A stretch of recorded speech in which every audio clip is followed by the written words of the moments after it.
Ladies and gentlemen, hello, and you're watching TTV News, some latest events in the province, and now coming to details. Ladies and gentlemen, the Bronze People Committee said that before April 30, 2025, the province will complete 172 houses for policy households, implementing project under the National Target Program by the end of 2025. The province is determined to eliminate 100% of poor households according to the central standard, achieving the goal of having no more poor households. Implementing projects under the National Target Program by the end of 2025, the province is determined to eliminate 100% of poor households according to the central standard, achieving the goal of have no more poor households. In the period of 2021 to 2025, projects under the National Target Program for Sustainable Poverty Reduction have been accelerated to help the poor household, near poor household, and the people with disability who do not have a livelihood to be eligible to participate in the projects, receive livelihood support, contributing to helping them improve their income and stabilize their lives. The multidimensional poverty rate of the province by the end of 2024 is 0.45%, and before April the 30th of 2025, the province is determined to complete the construction and repair of 172 houses for policy families. At the same time, complete elimination for 567 temporary houses for poor near poor households, and by the end of 2025, eliminate 100% of poor households according to the central standard, equivalent to 235 households, achieving the goal of having no more poor households. The average income of poor households increases due to the effectiveness of projects and sub-projects under the program. The poverty reduction support policies and projects are fully and promptly implemented. In addition to the central support policies, the province also implements specific policies to support poor households that are unable to escape poverty and policies to support the health insurance, education, and legal aid. In recent years, the province has identified climate change as one of the major challenges in development planning, thereby implementing many practical solutions to adapt and minimize damage. In the action plan to respond to climate change for the period of 2020-2030, with a vision to 2050, TayNinhTV aims to significantly reduce greenhouse gas emissions, specifically by 8% by 2030 and by 25% by 2050 compared to the business as usual scenario. Along with that, the province also pays special attention to protecting water resources through strictly controlling groundwater exploitation activities, while ensuring drainage capacity and limiting the filling of natural ponds and lakes.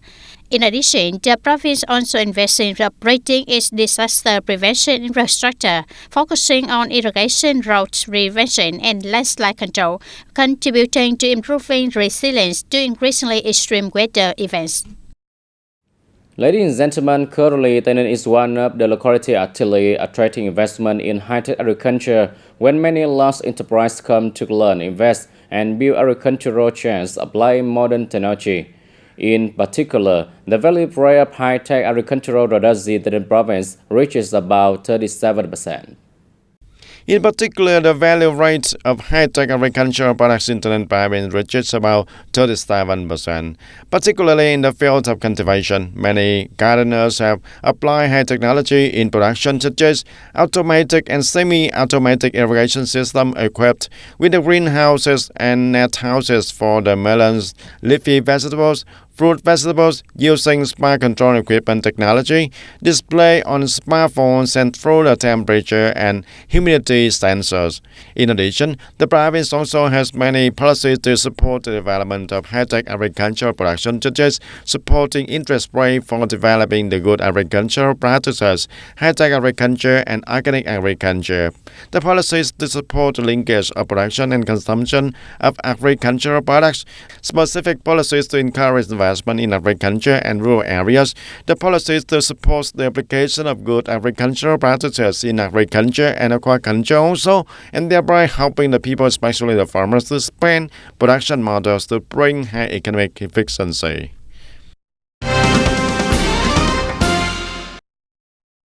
In the past decades, most of the agricultural land in TayNinh was seriously lacking irrigation water. Since the 1980s, TayNinh has invested in building the yielding irrigation system, irrigation canals, and drainage canals, which have helped more than 70% of the agricultural land area to be reclaimed, ensuring irrigation and drainage during the crop seasons. Up to now, the initial irrigation system in TayNinh has become increasingly complete. Yielding Lake has an area of 270 square kilometers, a capacity of 1.5 billion cubic meters, ensuring the task of both irrigation and drainage for a large area. There are currently about 2,000 canals in TayNinh province. The irrigation area up to now is 150,000 hectares, 100% proactive irrigation. In addition, water from Yielding Lake has been transferred to the other side of the Vam Cotong River, irrigating nearly 17,000 hectares of agricultural land in Châu and Bến Cầu districts. The audience voluntary blood donation is an art of profound humanitarian significance, contributing to saving the lives of millions of patients each year. In TayNinh, the blood donation movement has been spreading strongly, becoming a beautiful feature in community. And today, April 7, is the National Voluntary Blood Donation Day. Let's look back at the results with a typical sample.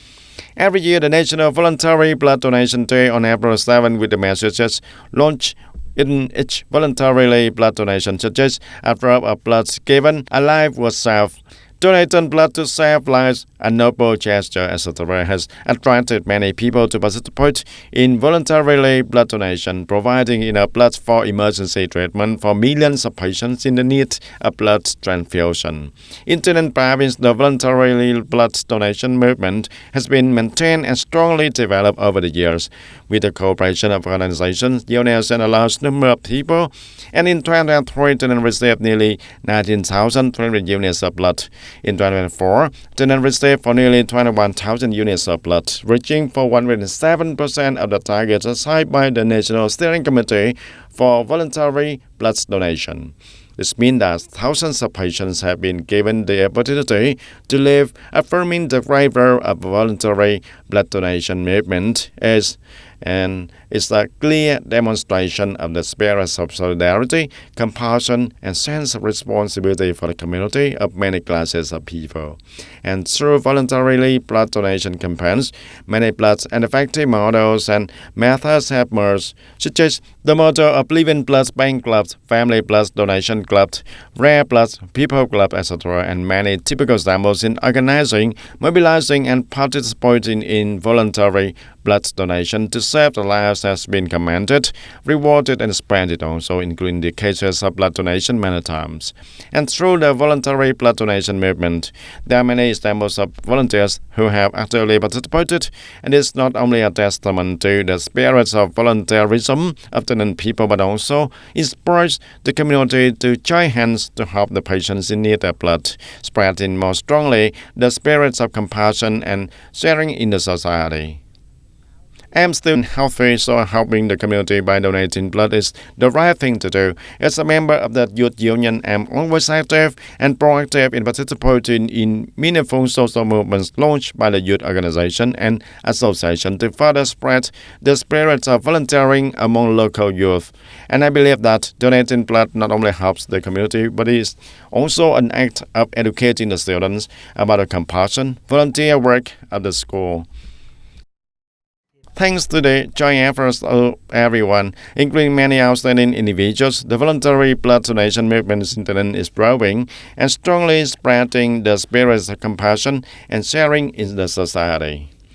Each drop of blood donated is not only a sharing of love, but also brings a chance to live to thousands of patients, and each person who actively participates in voluntary blood donation is contributing to the health sector to help more people.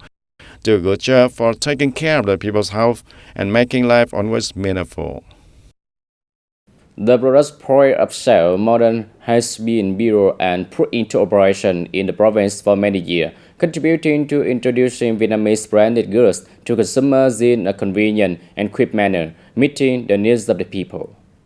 From 2019 to present, the Department of Industry and Trade has presided over and implemented the construction of 9 Vietnamese points of so-called Proud Vietnamese schools under the program to support the development of a fixed and sustainable distribution system for Vietnamese schools.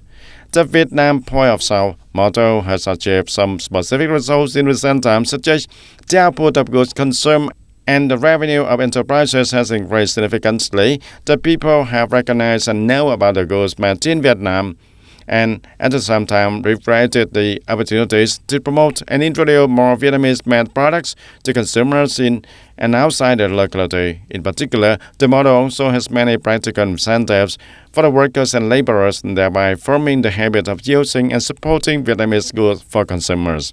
And through Vietnamese points of sale, businesses as well as traders distributing Vietnamese goods will contribute to the successful implementation of the campaign Vietnamese people prioritize using Vietnamese goods. In recent times, the education sector has focused on investing in digital infrastructure and equipment to effectively deploy information technology application and digital transformation in teaching and learning. The infrastructure system at educational institutions has been significantly improved. 100% of general education institutions have been connected to broadband internet with at least one stable transmission line. Online equipped with computers, online teaching equipment, and management software. Each school has a separate computer classroom with internet connection and effective monitoring software. Online teaching applications such as K-12 Online, Zoom, Google Meet, Microsoft Teams have been widely deployed, creating conditions for teachers and students to participate in distance training and development program. 100% of teachers have been trained in the use of online teaching tools, completing the application of electronic transcript, and actually participating in e-learning lesson design competitions. STEM education has been promoted for hundreds of primary, secondary, and high schools, contributing to improving students' thinking and creativity through practical experiences. The above results show that the educational sector is rapidly transforming strongly in the digital transformation process, contributing to improving the quality of education and creating flexible and modern learning conditions for students. Ladies and gentlemen, in the arid land of Suy Ngo Commune, Tân Châu District, TayNinhTV Province, sweet corn is showing strong adaptation and bringing positive signal to growers. This area has characteristics of many rare sandy soil, but Mr. Ngo Chiu, a member of the Farmers Union of Suy Ngo Commune, Tân Châu District, has boldly experimented with growing sweet corn since 2021, and seen that this crop is suitable for the climate, has few pests and diseases, and short harvest time of only 65 to 70 days. He continues to expand the cultivating area, and currently is growing about half a hectare, and each crop yields an average of 3.5 tons of fresh corn. In fact, after reducing the expenses, he earned about 20 million Vietnam dong per crop, and with 3 crops per year, he will earn more than 150 million Vietnam dong in the profit. It is basically the soil is dry and infertile raisins, so applying the sweet corn will be better than other plants. But if applied on the lowland, it will be right. In Suy Ngo, the soil is typically infertile raisin, so I think applying it will bring very high profits. According to Mr. Chiu's experience, when planting sweet corn on the sandy soils, the most important thing to pay attention to is the stage when the corn plants are flowering and growing silk, and which is when watering needs to be increased. However, you should not water early in the morning or at night to avoid losing pollen, affecting the uniformity of the corn kernels. In addition, you should also pay attention to some other factors. I grow many times of crop to rotate the soil. For example, I grow 3 corn crops a year, but in rainy season the soil is wet, so according to my plan, this year I will grow a rice crop to improve the soil.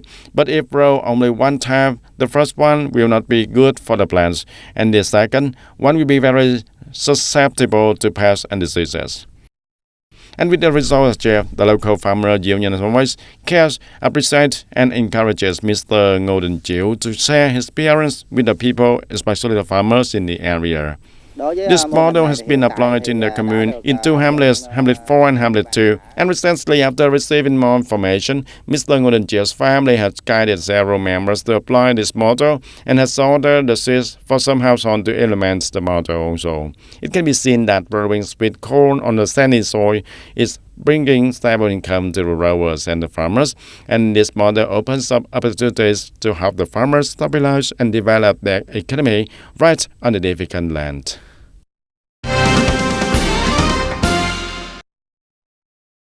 And recently, at a regular government meeting in March of 2025 at the government's online conference with 63 localities, the Prime Minister Phạm Minh Chính said that the U.S. application of new tariff policies is also an opportunity for us to restructure the economy, restructure the market, production and export, and therefore we must be brave, intelligent, calm, proactive, creative, flexible, timely, and effective in handling, ensuring the goal of stability and rapid and sustainable development, improving the spiritual and material life of the people. The Prime Minister directed ministry branches and localities to synchronously, resolutely, and effectively implement the conclusion and resolutions of the Central Committee, the Police Bureau, the National Assembly, and the government, focusing on rearranging the organization of the apparatus, local governments at the two levels, amending the Constitution, preparing for the party congresses at all levels towards the 14th Party Congress, and prepare timely and quality projects and reports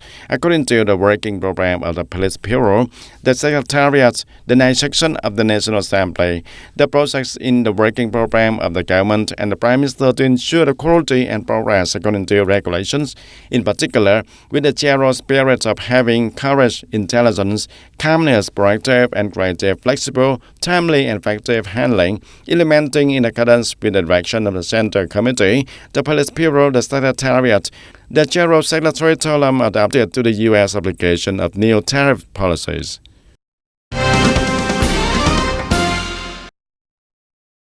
The Foreign Investment Agency and the Ministry of Finance said that by the end of the first 3 months of the year, the total registered foreign investment capital FDI in Vietnam reached nearly $10.98 billion, an increase of 34.7% over the same period last year.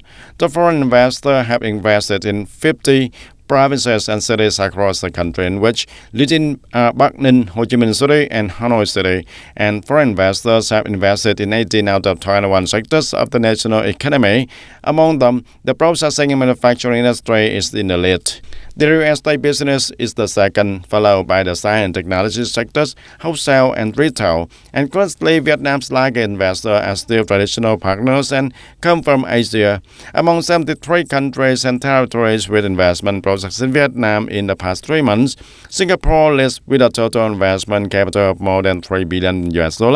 The South Korea ranks the second. Ladies and gentlemen, Ninh Thuận Province is promoting the development of agricultural tourism by introducing and developing new variety of rice wraps.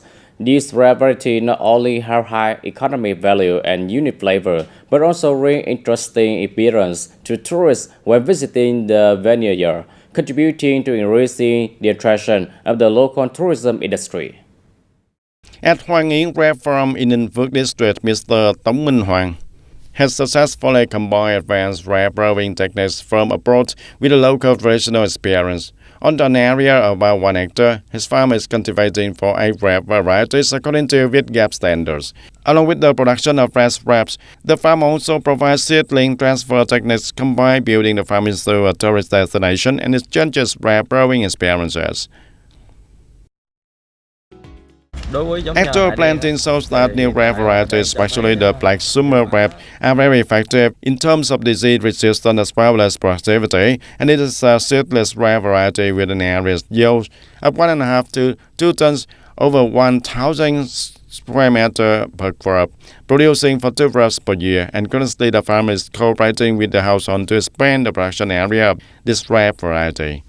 TayNinhTV Grape Village in Ninh Hải District is also an ideal stopover for the tourists to freely wander in the vast ripe vineyards. Currently, the grape growers are urgently harvesting grapes to sell to traders and at the same time opening their doors to welcome the tourists to visit and enjoy the fresh grapes and grape products right in the garden. The high-tech wrap growing agriculture model is very popular with locals and tourists today. Since the 30th, the number of visitors to the garden has been very high, and we are planning to encourage members to expand the growing area to ensure that there are always wraps to serve the tourists and provide the market with the best products, bringing a stable source of income to locals.